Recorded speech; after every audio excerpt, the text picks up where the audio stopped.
하나님 말씀 보겠습니다. 하나님 말씀 사도행전 1장 1절에서 3절 말씀입니다. 사도행전 1장 1절에서 3절 말씀입니다.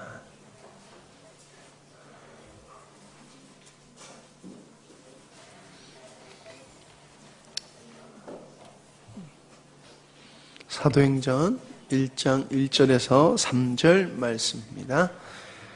제가 읽도록 하겠습니다. 데오빌로여, 내가 먼저 쓴 글에는 무릇 예수께서 행하시며 가르치시기를 시작하심부터 그가 택하신 사도들에게 성령으로 명하시고 승천하신 날까지의 일을 기록하였노라.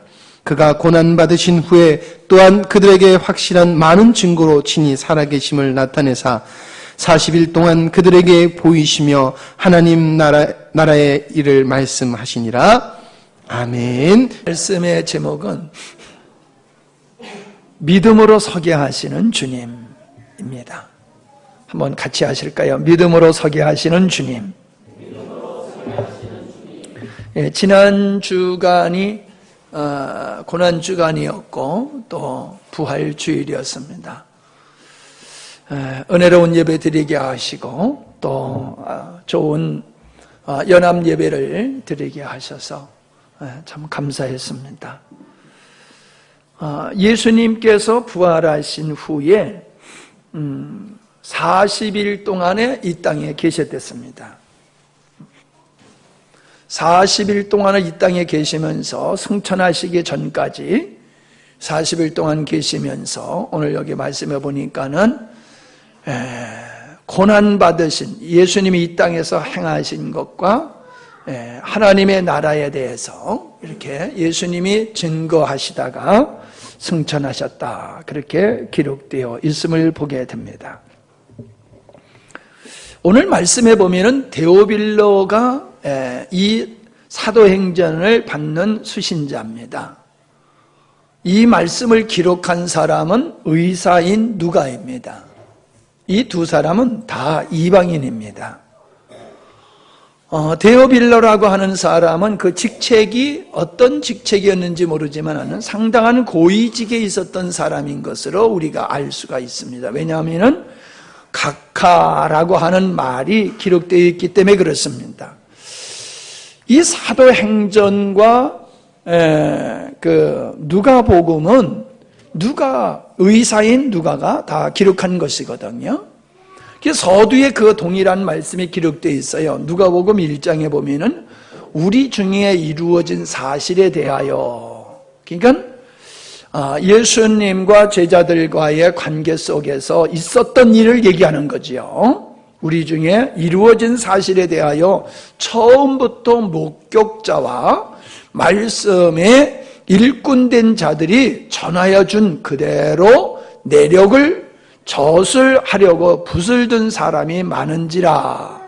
그 모든 일을 그놈부터 자세히 미루어 살핀 나도 데오빌로 각하에게 차례대로 써 보내는 것이 좋은 줄 알았노니 이는 각하가 알고 있는 바를 더 확실하게 하려 함이로라 라고 기록하고 있음을 보게 됩니다.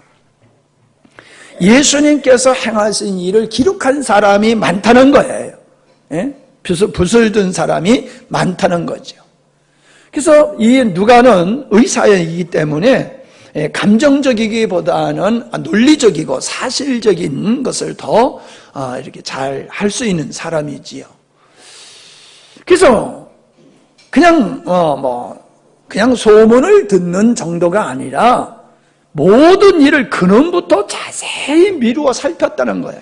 이게 사실인가 아닌가, 제자들이 한 이야기가 사실인가 아닌가를 자세히 살펴본 후에 확인하고, 그리고 사실적인 것을 차례대로 기록해서 당신에게 보내는데, 그로 말미암아 당신이 더 믿음으로 견고히 설 수 있도록 하기 위해서 이 서신을 보낸다, 그렇게 말씀하고 있음을 보게 됩니다. 어떤 사람은요, 농담을 해도 진담으로 사람들이 듣는 사람이 있어요. 어떤 사람은요, 진담을 해도 농담으로 듣는 사람이 있어요. 어떤 사람일까요?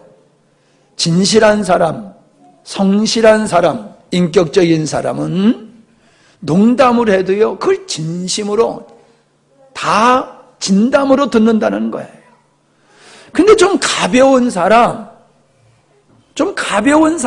진실을 얘기해도 그걸 농담으로 사실로 안 받아들인다는 거지요. 근데 여러분 한번 생각해 보십시오. 의사라고 하면은, 지금도 의사의 신분이라고 하면은 사회적으로 인정받는 사람이지 않습니까? 예. 근데 더더욱이 이 의사라고 하는 신분의 사람이 지성인이면서 인격적으로 존경받는 이러한 의사가 자기가 들은 것을 잘 살피고 그 다음에 정리해서 데오빌로 각하에게 이 사실을 전하고 있는데, 여러분 거짓말을 아무한테 할 수 있습니까? 거짓말을 아무한테 할 수가 없어요. 권세 있는 사람, 힘 있는 사람, 능력 있는 사람, 어른, 신실한 사람, 이런 사람한테는 거짓말을 할 수가 없어요. 친구들끼리는 거짓말해도 뭐 큰 문제가 생기지 않습니다. 거짓말인 게 드러나더라도. 그런데 국민을 대상으로 해서 거짓말을 한다? 권력자를 향해서 거짓말을 한다? 지위 있는 사람들한테 거짓말한다? 특별히 지금보다도 이 성경이 기록될 당시에 이 권세자라고 하는 그 힘은 말할 수 없는 거죠. 그런 사람을 죽이기도 할 수 있는 그런 권세자에게 거짓말을 한다는 건 있을 수가 없는 거죠. 사실만 얘기를 해야지. 임금한테 거짓말을 하다가 그 거짓말이 발각이 되면 어떻게 됩니까? 그건 죽을 수밖에 없는 거지. 임금에게 어떻게 거짓말을 합니까? 그러니까 우리는 기록한 누가라고 하는 이 의사라고 하는 신분의 누가라고 하는 사람과 그의 서신을 받는 데오빌라라고 하는 그 사람의 위치와 신분으로 봤을 때에 이분들이 주고받는 이야기들은 진실이다. 거짓된 것은 있을 수가 없다라고 하는 것을 우리는 충분히 이해할 수 있는 줄로 믿습니다. 그러므로 우리는 의사인 누가가 기록한 모든 말씀이 사실이다라고 하는 것을 전제로 우리가 말씀을 들을 수가 있습니다. 자, 그런데 제가 오늘 말씀을 드리려고 하는 것은 누가가 예수님의 부활에 대해서 기록된 말씀을 여러분에게 전하려고 하는 것입니다. 그래서 누가복음 24장과 요한복음 20장의 말씀을 근거로 해서 여러분에게 오늘 말씀을 드리려고 합니다. 예수님이 십자가에 못 박혀 죽으시기 전에 당신이 십자가에 못 박혀 죽은 후에 3일 만에 다시금 살아날 거다라고 말씀하셨습니다. 그러니까 예수님을 십자가에 못 박아 죽이는 그 제사장, 장로들이 생각해 보니까 죽이는 게 문제가 아니란 말이에요. 예수님을 죽여버렸는데 우리같이 뭐 땅에다 묻는 게 아니거든요. 이스라엘의 장례 문화라고 하는 것은 굴을 파고 그 굴에다가 그냥 갖다 놨다가 다 부패해서 썩어버리면은 이제 뼈만 추려가지고 한 구덩이에다가 다 집어넣는단 말이에요. 할아버지, 아버지, 엄마, 자녀들 그냥 한 구덩이에 다 뼈를 이렇게 모아둡니다. 큰 항아리 같은 곳에다가.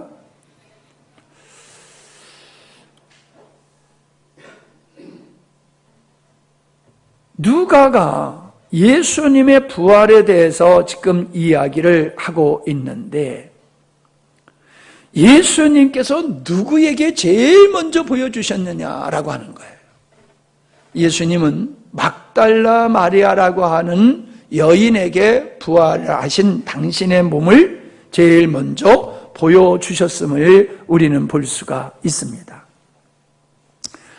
예수님을 급히 장사에 지내라고 향유를 붓지를 못했어요.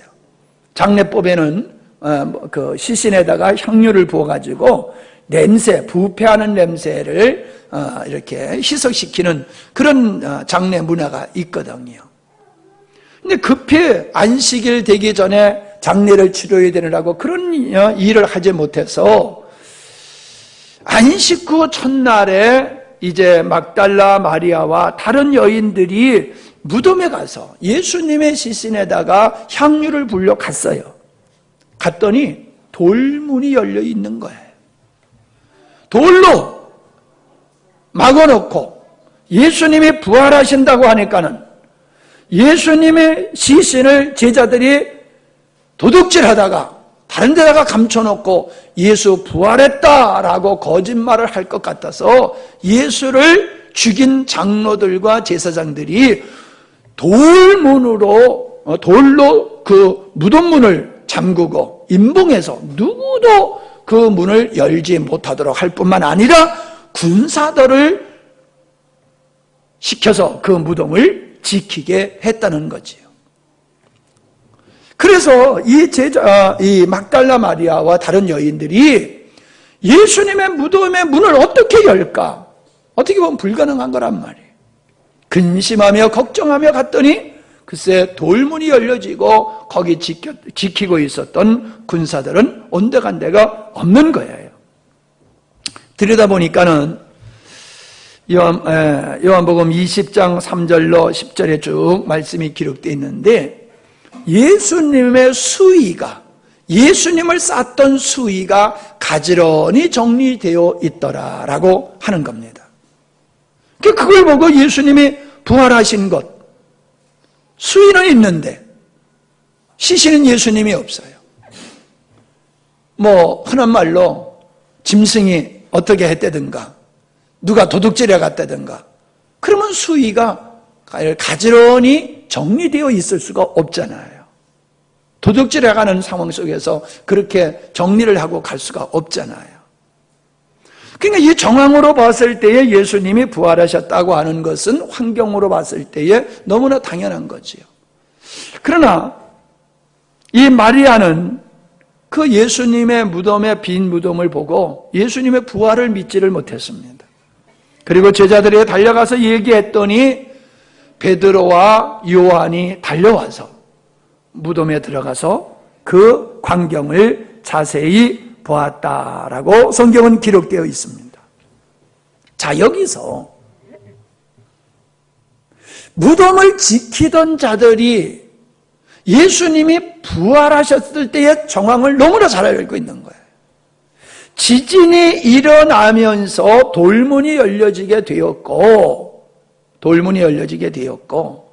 천사들이 등장하는 이런 역사가 있었다는 거지요. 그러니까 예수님의 부활을 누가 제일 먼저 감지할 수 있었어요? 무덤을 지키던 군사들이죠. 왜? 지진이 일어나면서 돌문이 열려지고 들어가서 봤더니 예수가 없더란 말이에요, 시신이.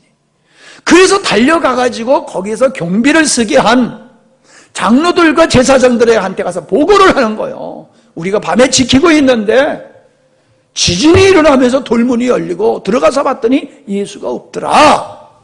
그랬더니 장로와 제사장들이 돈 뭉치를 딱 주면서 제자들이 예수를 몰래 훔쳐갔다. 그렇게 거짓말을 하라라고 얘기를 했어요. 생각해 보세요. 저는 마리아가 부활하신 예수님을 제일 먼저 보았지만은 예수님이 부활한 상황을 제일 먼저 감지한 사람들은 무덤을 지키던 군사였고 그 다음에 보고를 받은 예수를 죽인 장본인들이었다는 말이에요. 그러면 여러분 상식적으로 그분들이 예수님을 부활을 믿어야 되는 거잖아요. 예수님을 메시아로 믿어야 되는 거잖아요. 구원주로. 그들이 예수님이 하나님의 아들이 아니라고 생각했기 때문에 그들이 자기들의 손을 로마 병정들의 손을 빌려가지고 자기들이 죽였지만 자기가 죽인 그 예수가 다시 살아났다라고 하면은 그분이 하나님인 게 맞잖아요. 그분이 메시아인 게 맞잖아요. 그러면은 회개하고 믿어야 되는 거 아니에요? 사람들은요, 예수님을 보면 믿겠다, 하나님을 보면 믿겠다라고 얘기를 합니다. 근데 죽었던 예수가 부활했는데도 못 믿잖아요. 아니, 못 믿는 게 아니라 안 믿잖아요. 그리고 도리어 진실을 은폐시키잖아요. 돈을 주면서 말하지 말라고. 그리고 제자들이 훔쳐갔다고 거짓말하라고 사조를 하잖아요. 이게 죄인인 인간의 모습이더라라고 하는 겁니다. 그리고 마리아와 베드로와 요한도 무덤에 가서 그 정황을 보고도 없어진 것만 알았지 예수님이 부활하셨다는 사실을 믿지를 아니했다라고 하는 겁니다. 그런데 누가복음 24장 36절로 43절을 보면은 엠마오로 내려가던 제자에게 예수님이 나타나셔서 예수님의 부활의 사실에 대해서 그들에게 가르치고, 예수님이 죽으셨다 부활하실 수밖에 없는 것은 이미 모세와 선지자들과 모든 글에 그것이 기록되어 있었던 거다. 그러므로 예수님의 부활은 당연한 거라고 그들에게 얘기를 해줬어요. 근데 그 제자들이, 엠마오로 가던 제자들이 부활하신 예수님을 만나고 부활하신 예수님의 이야기를 해주는데도 그분이 부활하신 예수님인지는 몰랐어요. 근데 성경에 보니까는 예수님을 자기들의 집에 초청해서 같이 식사하고 하나님의 말씀을 가르쳐 줄 때에 그들이 마음이 뜨거워지며 영적인 눈이 열려지니까 비로소 그 자기와 대화를 했던 그분이 부활하신 예수님인 것을 그들이 알게 되었다는 거지요. 막달라 마리아도 요한과 베드로가 무덤을 확인하고 내려갔을 때에 그냥 거기에 앉아서 울고 있는 거예요. 그 울고 있는데 부활하신 예수님이 나타나셨어요. 근데 성경에 보니까는 이 마리아가 그 예수님을 알아보지 못했어요. 동산직인 줄 알았어요. 그래서 부탁합니다. 당신의 예수님의 시신을 다른 데로 옮겼으면 우리에게 돌려주십시오 라고 얘기를 합니다. 그때 예수님께서 그의 눈을 열어주시니 그 막달라 마리아가 부활하신 예수님을 비로소 보고 알게 되더라라고 하는 겁니다.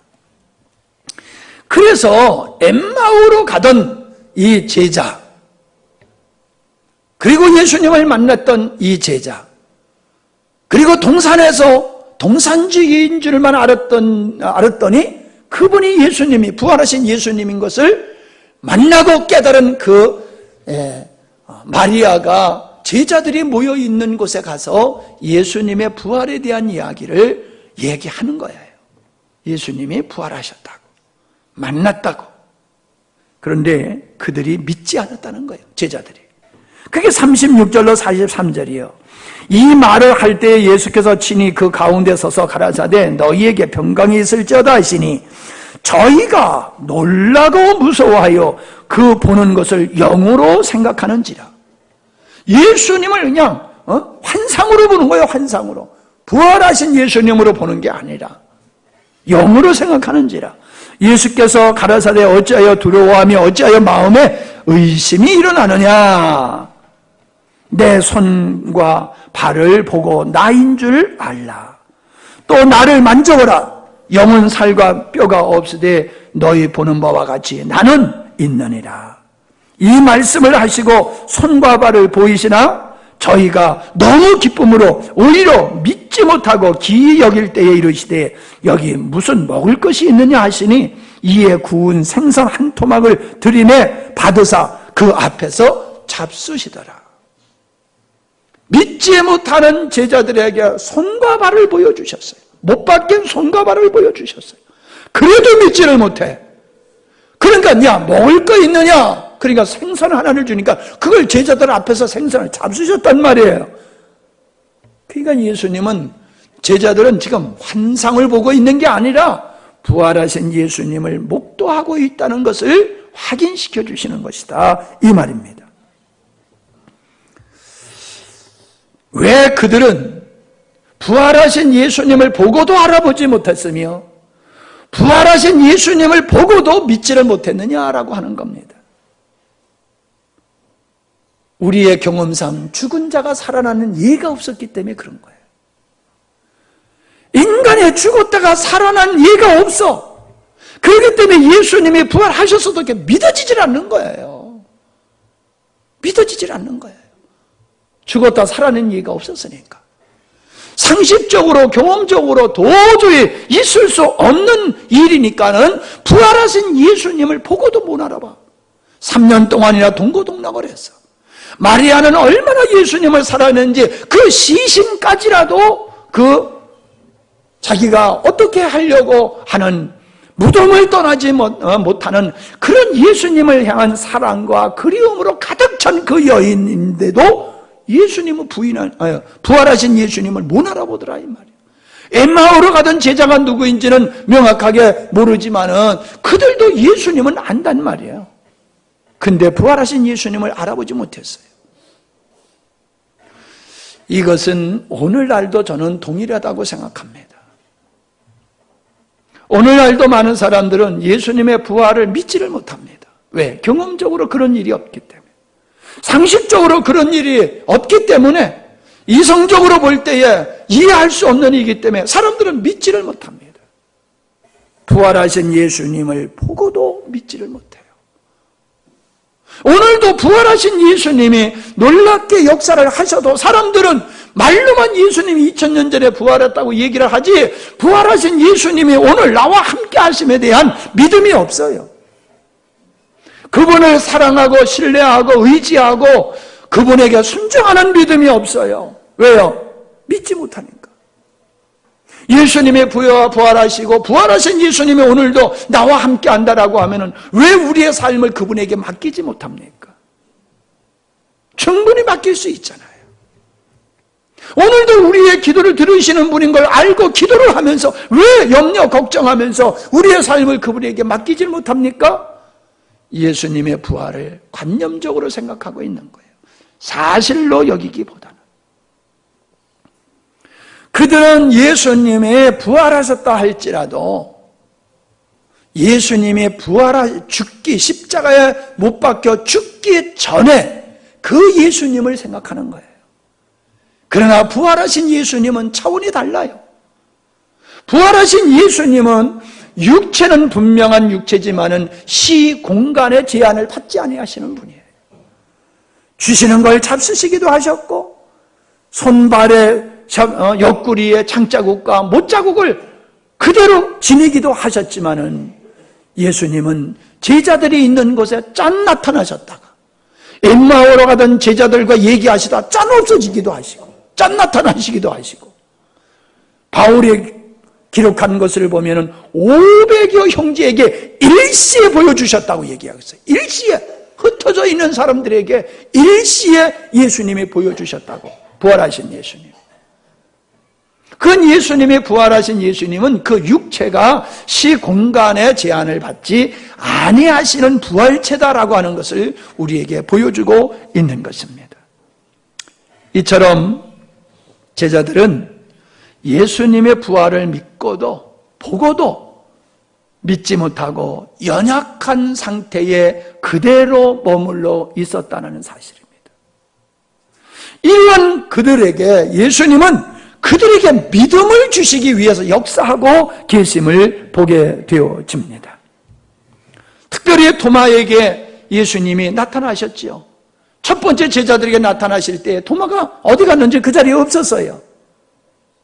나중에 토마가 온 다음에 야 토마야 예수님이 부활하셔서 우리가 만났거든 오셨다 가셨다고 얘기하니까 토마가 믿지를 못하는 거예요. 야 그런 일이 있을 수 없다. 너희들이 하도 예수님이 그리우니까는 환상을 본 것이지 있을 수 없는 일이라고 아마 그렇게 말했을 거예요. 이걸 아시는 예수님이 제자들과 도마가 같이 있을 때 나타나셨어요. 그리고 도마에게 손을 보여주시면서 만져봐라. 야, 내 옆구리, 창에 찔린 옆구리 한번 만져봐라. 만져봤더니 진짜 못자국이 있는 거예요. 찬자국이 있는 거예요. 그러니까 도마가 만져보고서야 예수님을 믿으면서, 부활하신 예수님을 믿으면서 뭐라고 고백합니까? 도마가 대답하여 가로되 나의 주시며 나의 하나님이십니다 라고 고백을 합니다. 이제 스승이 아니에요. 선생이 아니에요. 부활하신 이신 당신은 하나님이십니다. 당신은 나의 구세주이십니다 라고 고백을 하게 됨을 보게 됩니다. 그러한 도마를 향하여 우리 예수님이 뭐라고 말씀하십니까? 나를 보고 믿느냐? 보지 않고 믿는 자가 더 복되도다라고 말씀해요. 보지 않고 믿는 자가 더 복되다. 우리는 예수님께서 제자들에게 믿음을 심어주기 위해서 만나시고 당신의 손과 발과 옆구리를 친히 보여주시며 만지게 하시고 경험케 하셔서 예수님의 부활을 그들이 확신하고 예수님을 구세주로 하나님으로 확실히 믿도록 역사하시는 우리 주님의 모습을 볼 수 있습니다. 그냥 내버려 뒀다라고 하면은 엠마오로 가던 제자가 믿음을 가질 수 있었겠습니까? 그냥 내버려 뒀다라고 하면 도마가 예수님을 나의 주요 나의 하나님이라고 고백할 수 있겠습니까? 할 수가 없는 거예요. 그러기 때문에 예수님은 당신을 보여줌으로 그들이 믿게 하셨단 말이에요. 그들의 믿음이 생기도록, 그들에게 믿음을 주시도록 부활하신 당신을 그들에게 보여주셨다라고 하는 겁니다. 이게 중요한 거예요. 오늘 우리가 예수님을 믿는 것은 부활하신 예수님께서 우리 가운데 믿음의 은혜를 주셨기 때문에 우리가 믿는 겁니다. 부활하신 주님께서 우리에게 믿음을 주시지 아니하면은 우리는 예수님의 부활을 믿을 수가 없어요. 왜 많은 사람이 예수님의 부활을 그렇게 이야기해도 안 믿습니까? 부활하신 예수님을 통하여 그 하나님을 경험하고 치유를 받는 경험을 하고도 예수님을 왜 안 믿습니까? 예수님이 그들에게 믿음을 주셔야 되는 거예요. 믿음. 근데 치유는 받아서도 하나님을 보는 경험을 했어도 그들에게 하나님께서 주시는 믿음의 은사가 없으니까 그들은 믿지를 못하게 되더라라고 하는 것을 우리는 알 수 있습니다. 그래서 우리가 예수님을 믿는다는 것은, 예수님의 부활을 믿는다는 것은 이 순전한 하나님의 은혜요 축복이다라고 하는 것을 알 수 있지요. 그 다음에 우리가 살펴볼 수 있는 것은 예수님께서 제자들에게 나타나셔서 하시는 말씀이 너희들에게 평강이 있을지어다 라고 말씀하십니다. 여러분, 배불른 사람에게 먹을 걸 줄 수가 없지요. 배고픈 사람에게 먹을 걸 주지요. 두려워하는 사람, 염려하는 사람에게 평안을 빌어줘야 맞는 거잖아요. 지금 평안한 사람한테 평안할지어다, 그럼 무슨 의미가 있어요? 제자들은 예수님이 붙잡혀 십자가에 못 박혀 죽고 장사 드리는 걸 봤단 말이에요. 그러니까 예수님을 쫓는 제자들이기 때문에 자기들에도 불똥이 튀어서 죽을까봐 베드로가 예수님이 잡히시던 밤에 3번 예수님을 모른다라고 했던 것과 같이 제자들은 모두가 다 한결같이 예수님의 죽으심으로 말미암아 자기들에게도 그와 같은 고난이 올까봐 두려워 숨어 모여 있었던 것을 알 수가 있어요. 문을 잠그고 숨어 있는 그들에게 예수님이 나타나셨어요. 너희들이 왜 지금 두려워하고 있느냐? 왜 떨고 있느냐? 너희들에게 평안이 있을지어다. 하나님은 그들에게 주님은 그들에게 평안을 빌어주는 모습을 볼 수가 있습니다. 우리는 인생을 살아가면서 얼마나 많은 고난과 역경과 염려거리가 많습니까?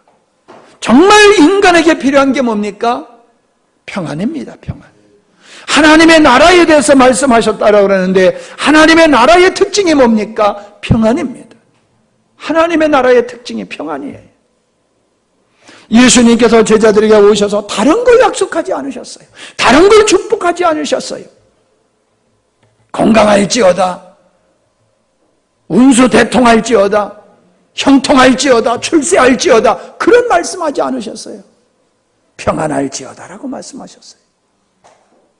이 땅에 많은 사람들은 평안을 자기의 노력으로, 자기의 힘으로 쟁취해 보려고 하지만은 갈수록 태산입니다. 인간 스스로가 평안을 만들 수도 없고 보존할 수도 없습니다. 세상에 주는 평안은 잠시 있을 것이지만 하나님이 주시는 평안은 세상에 주는 평안과 다르다라고 하시면서 주님이 주시는 평안만이 우리에게 영원하다라고 하는 것을 우리 주님이 말씀하고 계심을 보게 되어집니다. 여러분, 저 하나님을 모르는 어떤 사람들과 같이 세상적인 것으로 평안을 누리려고 들지 마세요. 여러분의 지식을 믿고 평안을 누리려고 들지 마세요. 여러분의 건강을 믿고 평안을 누리려고 생각하지 마세요. 여러분의 건강, 여러분의 지식, 여러분의 지금 사업, 여러분의 지금 모든 환경이 아무리 평안한 상태라 할지라도 언제 어떻게 바뀌어질지 몰라요. 한순간에 여러분의 평안이 깨져버리고 눈물과 고통과 두려움 속에 빠질 수가 있는 거예요. 근데 우리 주님은 세상에 주는 평안이 아니다라고 하면서 당신의 평안을 빌어주시는 것을 보게 되어집니다. 예수 믿는 사람은 어떤 경우에서든지 주님을 의지함으로 말미암아 누릴 수 있는 축복이 평안인 줄 믿으시기를 바랍니다. 예수 믿으면은 뭐가 생기느냐 그래요. 우리 그저께 신방을 했던 우리 조강재 집사님 살고 있는 그 집에 아이가 중학교 2학년 아이가 교회를 다닌대요. 다른 사람 안 다니는데 아버지가 너 왜 교회 나가냐 그러니까는 그 중학교 2학년짜리가 아버지한테 그러더래요. 아버지, 교회 나가면요 그렇게 평안해요. 교회 나가면 그렇게 평안해요. 2학년짜리가 교회 나가면 그렇게 평안하다고 그러면서 나 그래서 교회 나간다고 그러더래요. 그게 뭘 은혜를 입은 자인 것 같아요. 교회 나오면서도 평안이 없고 불안하고 초조하다라고 하면요 부활하신 주님과 함께하지 않는 거예요. 부활하신 주님과 함께하는 사람은요 어떤 경우에도 평안해요. 진짜 내 아버지 집이야. 내 아버지 집. 내 아버지 집이에요. 여러분 여기서 한번 자보세요. 예배당에서 한번 자보세요. 무섭다고 그러더라고 누군도. 뭐가 무서워요? 여러분 얼마나 평안하고 잠이 단잠이 오는데요. 저쪽에 어떤 교회 집사님은요 조상들 모셔놓은 납골 땅에 들어가서 거기서 자고 나온대. 마음이 울적하면요 조상님들을 뵈러 간다고 그래가지고 납골 땅에 문 열고 들어가면 거기에 할아버지 있었던 쭉 이렇게 모셔놓는데 거기서 들어놓아서 자면 그렇게 잠이 잘 온대요. 조상님들이 보호해줘가지고 그렇게 잠이 잘 온다고 그러더라고. 왜 웃어요? 아니 뼈다구만 있는 조상들 앞에서도 그렇게 잠이 잘 온다고 그러는데 부활하신 우리 주님이 함께하는 이 예배당에서 왜 두려워요? 뭐가 무서워요? 우리는 부활하신 주님과 함께라고 하면은 아골골짜기를 간다 할지라도 평안할 줄로 믿습니다. 그 다음에 예수님께서 당부를 두 가지를 하셨어요. 뭘 당부하시냐면은 숨을 내쉬면서 말씀하시기를 성령을 받으라 라고 말씀하셨어요. 여러분, 성령을 받으라라고 하는 것은 새 역사를 위한 준비하는 일입니다. 제자들이 예수님과 3년 동안 함께 했고 부활하신 예수님을 만나보고도 그들은 연약함이 치유되지 않았어요.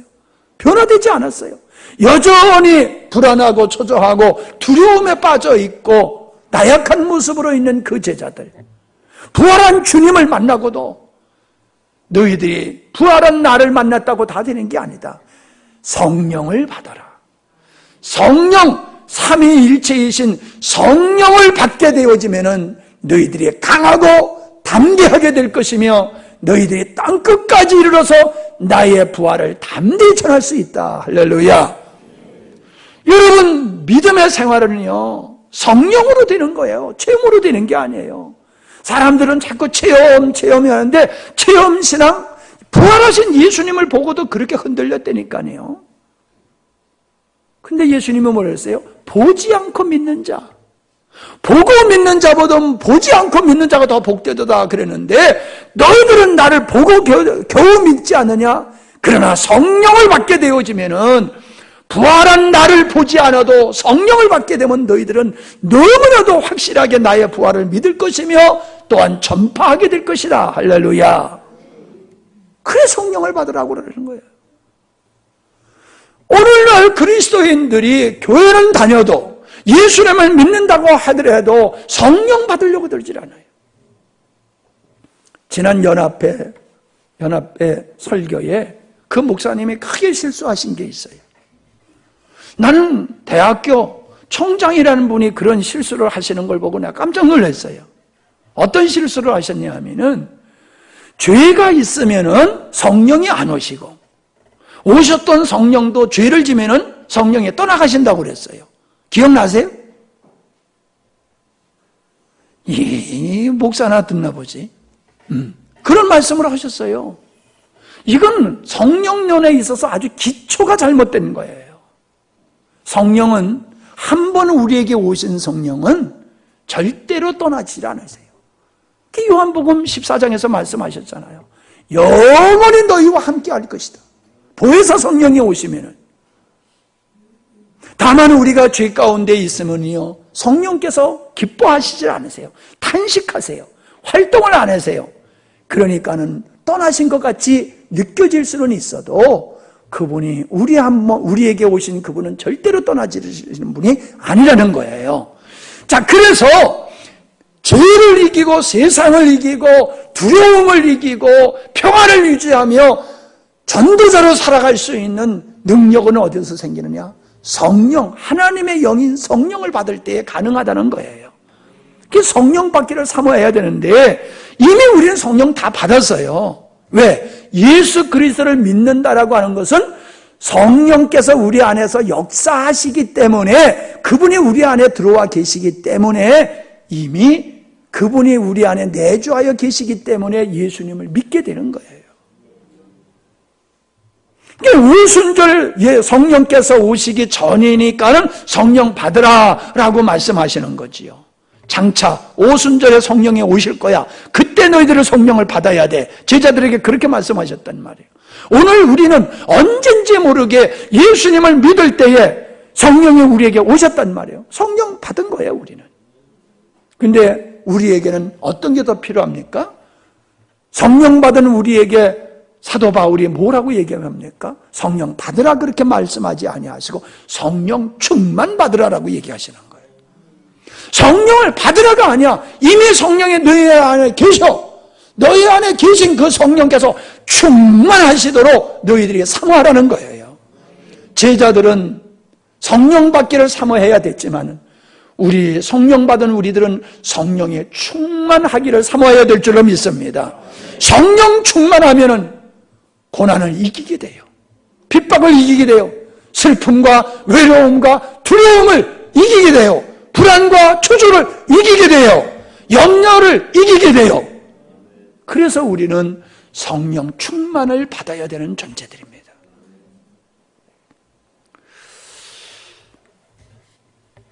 제가 신방을 하면서 이제 가정 믿지 않는 분들에게 복음을 제가 전하면은 그분들이 일단은 인정을 해요.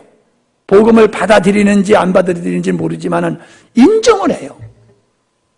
그냥 오늘 우리 민성찬 집사님이 누님이 오시나 하고 학수고대했는데 안 오셨단 말이에요. 네. 여러분들이 부모님 보고 형제 보고 교회 갑시다. 그래서 짤레짤레 따라올 사람 별로 없어요. 어둠의 영들이 그 마음에 그렇게 그냥 허락을 하도록 내버려 두지 않습니다. 그래서 성경에서 예수님은 강권하여 내 집을 채우라고 그랬어요. 강권하여. 그 강권이라는 말은 비틀어서 팔을 비틀어가지고 끌고 오라는 얘기예요. 왜 여러분 목사님에 가서 복음을 전하고 그분들이 그만큼 복음을 받아들였으면 여러분들이 강권해서 모시고 와야 돼요. 그래서 한 영혼 한 영혼을 구원을 해야지요. 성령을 의지해서 여러분이 강력하게 그분들에게 권면을 해서 예수님을 믿고 신앙생활을 할 수 있도록 여러분이 강권하는 일을 하셔야 된다라고 하는 겁니다. 당부하셨어요. 성령 받으라. 그 다음에 요한복음 20장 21절에 보니까는 예수께서 또 가라사대 너희에게 평강이 있을지어다 라고 말씀하시면서 아버지께서 나를 보내신 것 같이 나도 너희를 보내노라. 성령 받은 후에 너희들이 해야 할 일은 내가 아버지의 뜻을 이루기 위해서 이 세상에 왔듯이 너희도 성령 받은 너희들은 아버지의 뜻을 이루기 위해서 너희도 세상을 향하여 나가라라고 말씀하고 있어요. 믿지 않는 형제들을 향하여, 믿지 않는 가족을 향하여, 믿지 않는 친지를 향하여, 믿지 않는 친구들을 향하여, 믿지 않는 동료들을 향하여 나가라는 거예요. 그들을 강권하여 구원받아 하나님의 자녀가 되게 하는 일을 너희들이 하라는 거예요. 예수님을 믿는다는 형식만 있고 제대로 예수님을 믿지 않는 사람들이 얼마나 많습니까? 여러분, 우리 주변에 그런 사람이 얼마나 많아요. 믿는 데는 명분만 했지 바쁘면 안 나오고 힘들면 안 나오고 기분 나쁘면 안 나오고 그런 사람이 얼마나 많습니까? 교회만 다닌다고 믿는 사람이에요? 아니에요. 온전한 믿음에 갖도록 성령 받은 여러분들이 그들을 잘 양육해야 될 줄로 믿습니다. 그들을 양육해야 되는 거예요. 잘 키워야 되는 거예요. 마지막으로 놀라운 말씀을 예수님이 하셨습니다. 요한복음 20장 17절에 부활하신 예수님께서 막달라 마리아에게 뭐라고 말씀하셨냐면은 예수께서 이르시되 나를 만지지 말라. 내가 아직 아버지께로 올라가지 못하였노라. 너는 내 형제들에게 가서 이르되 내 아버지 곧 너희 아버지 내 하나님 곧 너희 하나님께 올라간다 하라 하신대. 내 형제들이라고 그랬어요. 제자들을 보고 내 형제들, 하나님을 향하여 내 아버지라고 말씀하셨을 뿐만 아니라 곧 너희 아버지, 나의 하나님 곧 너희 하나님께 내가 간다 말하라. 아주 중요한 말씀을 하고 있는 거예요. 예수님께서 제자들을 형제로 부르고 있고 하나님을 같은 아버지로 부르고 있는 거예요. 제자들을 당신의 반열에 올려놓고 계시는 말씀을 하고 있는 거예요. 구원이 바로 그거라는 거예요. 구원은 우리가 하나님의 자녀가 돼서 예수 그리스도와 함께 같은 하나님을 향하여 아버지라 부를 수 있는 그 자리에 이르게 한 것이 구원이라는 거예요. 그래서 히브리서 2장 11절에 보면은 거룩하게 하시는 자와 거룩하게 함을 입은 자들이 다 하나에서 난 자리라. 거룩하게 하는 자가 누굽니까? 예수님. 거룩함을 받은 자가 누굽니까? 우리들. 동일하게 하나에서 난 자라. 하나님께로부터 났다라고 얘기를 하고 있어요. 여러분, 예수님의 부활은 이런 은혜를 우리에게 끼치는 거예요.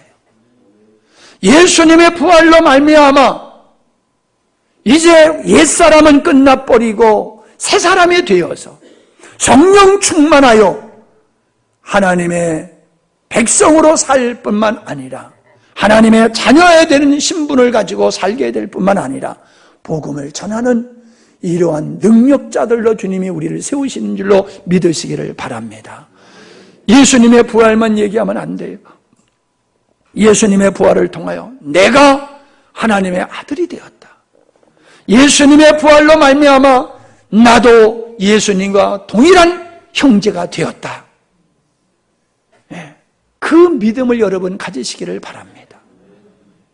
천국 가면 예수님 보고 형님 그럴지 몰라. 근데 천국 가서 예수님 보고 형님 그러진 않을 거예요. 그러나 분명한 것은 뭐가 있어요? 우리의 신분이 예수님과 동일하게 하나님의 자녀가 된 예수의 형제라고 하는 그런 반열에 우리가 이르게 되었다라고 하는 것만큼은 틀림없는 사실이에요. 예수님의 부활을 통하여 우리는 이 영광에 이르게 됐을 뿐만 아니라 부활하신 예수님은 제자들을 온전한 믿음으로 세워주시기 위해서 40일 동안 머무시면서 그들을 섬기시고 세워가셨던 모습을 보면서 오늘도 우리의 믿음은 역사하시는 주님으로 말미암아 이루어지는 걸 믿고 여러분 주님을 온전히 신뢰하시기를 바랍니다. 아멘. 기도하시겠습니다. 내 형제들, 내가 내 아버지 곧 너희 아버지, 내 하나님 곧 너희 하나님께로 올라간다 하라. 예수님의 부활을 통하여 우리가 하나님의 자녀가 되어진 영광의 모습을 우리에게 보여주고 계십니다. 주님, 믿음 없는 제자들에게 믿음 주시려고 손과 발을 보여주시고 옆구리를 만져보게 하셨습니다. 부활하신 예수님을 보고도 그들이 믿음이 온전하게 서지 못한 그들, 그러한 그들을 강한 믿음으로 복음의 증인으로 삼으시기 위해서 성령을 보내주신 우리 주님, 성령으로 말미암아 이제 부활의 확실한 믿음을 갖게 하시고 하나님의 자녀된 영광을 우리가 소중하게 여기며 하나님 보시기에 참되고 아름다운 모습으로 살아갈 수 있도록 은혜 베풀어 주옵소서. 입술로만 예수님의 부활을 외치는 신앙이 아니라 진실로 성령께서 우리 안에서 예수님을 부활을 증거해 주심으로 말미암아 보지 않고도 믿는 이러한 강력한 믿음의 아들, 딸들로 삼아주시고 우리를 죄악 가운데서 구원하여 하나님의 자녀되게 해주신 아버지의 목적을 이루며 사는 저희들이 되게 하여 주옵소서. 예수님의 이름으로 기도하옵나이다. 아멘.